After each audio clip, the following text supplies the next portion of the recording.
என்னோட ஹஸ்பண்ட் நீயும் குழந்தையும் ரெடி ஆலையான்னு கேட்டாரு. நான் எங்கன்னு கேட்டேன். அப்புறம் தாங்க நினைவு வந்துச்சு. இன்னைக்கு சண்டேல வளமையாவே வெளியில போறது வழக்கம் உண்டுங்க.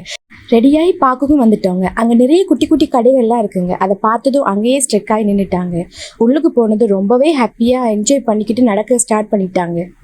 அவளுக்கு பின்னாலேயே அவளோட டடாவும் நடக்க வலிக்கிட்டாருங்க. அங்கே சுற்றி இங்கே சுற்றி ஃபுல் அண்ட் ஃபுல் நடையிலேயே விட்டுட்டாங்க. தகப்பனுக்கு எப்போவுமே குழந்தைன்னா இஷ்டங்க. அதுலேயும் பெண் குழந்தைன்னா ரொம்பவே ஸ்பெஷலுங்க. இன்னுமே ரொம்பவே ஸ்பெஷல் தாங்க என்னோட டடாக்கு. என்னோட குழந்தைய பார்க்க போதெல்லாம் என்னோட சின்ன வயசு ஞாபகம் தாங்க அடிக்கடி வரும். நானுமே என்னோட டடாட கையை பிடிச்சிட்டு நிறைய குட்டி குட்டி கதைகள்லாம் பேசிட்டு நடந்த காலம் உண்டுங்க. எப்போவுமே மறக்காத நினைவுகள்ங்க அது. நான் மட்டும் இல்லைங்க, கண்டிப்பாக நீங்களே இந்த ஃபீலை உணர்ந்து தான் வந்திருப்பீங்க. யார் மனசையும் புண்படுத்துகிற நோக்கம் இல்லைங்க எனக்கு. என்னோட மனசில் பட்டதை சொன்னேன். நடந்து களைச்சி போன குழந்தைய அவரோட டடா ஒரு குதிரை மேலே ஏற்றி விட்டாங்க. அவளா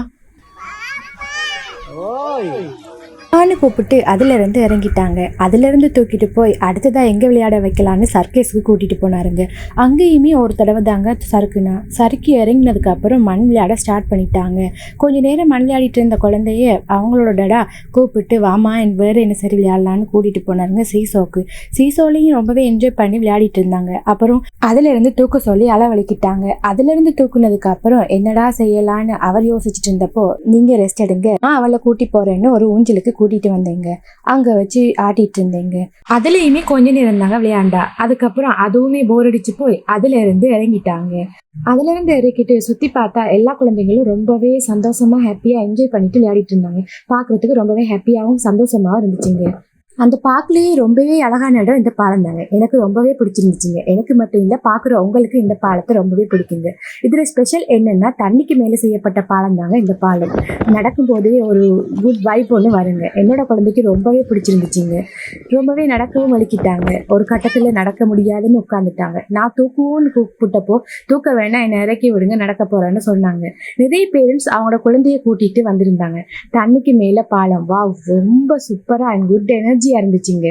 அது மட்டும் இல்லைங்க, தூய்மையான காற்று, பார்க்குறதுக்கு அழகா, மனசுக்கு இதமா, ரொம்பவே ஹாப்பியாக இருந்துச்சுங்க. அங்கே இருக்கிற எல்லாருமே ரொம்பவே என்ஜாய் பண்ணி பார்த்துட்டு இருந்தாங்க. எனக்கு ரொம்பவே பிடிச்சிருந்துச்சுங்க இந்த இடம். என்னோட குழந்தை ரொம்பவே ஹாப்பியாக ஃபீல் பண்ணி என்ஜாய் பண்ணிட்டு இருந்தாங்க. அவருக்கு வளமையாகவே தண்ணி, பீச்சுன்னு ரொம்பவே இஷ்டங்க. இதை பார்த்ததும் ரொம்பவே ஹாப்பியாக என்ஜாய் பண்ணிட்டு அங்கே இங்கேயும் நடந்துகிட்டே இருந்தாங்க.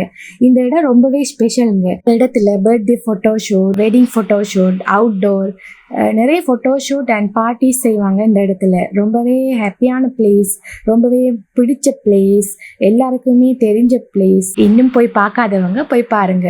பார்க்குக்கு வந்ததுலேயே அதிகமாக டைம் ஸ்பெண்ட் பண்ணது இந்த பாடத்தில் தாங்க. ரொம்பவே என்ஜாய் பண்ணுவாங்க. இனி என்ன லேட் ஆயிடுச்சு, வாமா வீட்டுக்கு போகலான்னு கூப்பிட்டா என்னோட குழந்தை வரமாட்டேன்ட்டு அடம் பிடிக்க வலிக்கிட்டாங்க. அப்புறம் ஒரு வழியாகவே ரெடி பண்ணி வாமா வீட்டுக்கு போகலாம், போகிற வழியில் ஐஸ்கிரீம் வாங்கித்தார, பொம்மை வாங்கித்தாரன்னு சொல்லித்தாங்க. அவ கூப்பிட்டு கொண்டு போகணும்.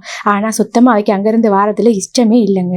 ஒரு வழியாக பாடத்தை விட்டு வெளியில் வந்து பார்க்க சுத்திலும் முத்திலும் பார்த்துட்டு ஓகே பார்க்குக்கு ஒரு பாயம் போட்டுட்டு வீட்டுக்கு வந்து